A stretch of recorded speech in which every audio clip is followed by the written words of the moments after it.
Hi mga Divels! Andito na naman tayo sa isang episode kung saan nakadiscover na naman ako ng bagong mga kainan ng pastries. Andito tayo ngayon sa Copo Lavora. Alam niyo ba ang ibig sabihin niyan? Ginugel ko. Is masterpiece. And look naman yung mga products sila.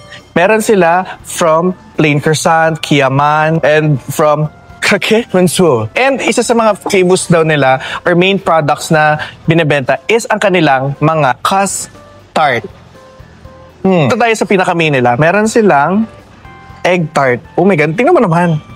Bagong bake. Naglalaglagan yung flakes, naglalaglagan yung layers. Perfect na perfect yung pagkaka-cheese ba to? Natin. Sobrang sarap. No words. Buttery, flaky, light, smooth. 1,000,000 perfect. Ang sarap. Be, for 120 pesos per piece, I swear, ang sulit. Bilhin mo na.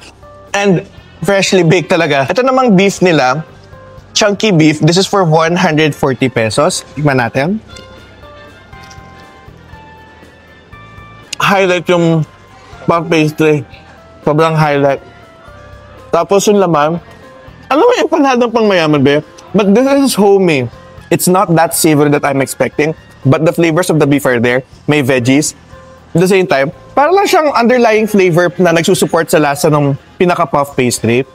Ang sarap. The best. Next naman is creamy chicken. This is for 130 pesos. Mas lasa ko yung cream na nilalagay nila. And then, yung chicken nagbibigay lang ng texture. But, again, yung puff pastry pa rin yung highlight. Sobrang hindi nag-overpower lasa. Ang sarap. Among the three, lahat sila gusto ko, I swear. Pero, iba ang atake nitong egg tart. Yung mga atake ng custard, sobrang highly recommended ko siya. Between the two savory, mas gusto ko ang beef.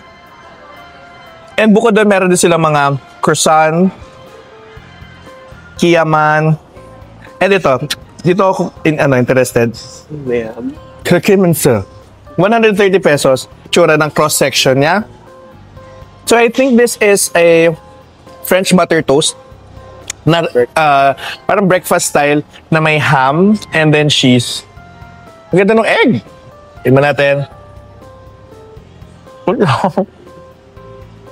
Kala ko emmental cheese yung gamit nila. But I swear, it's premium. Ang sarap. Mozzarella, cheddar cheese. Basta meron siyang parang bechamel feels na nagsusooth out sa bibig mo na ina-enhance yung savory nung ham. Tapos yung sweet, soft na texture ng French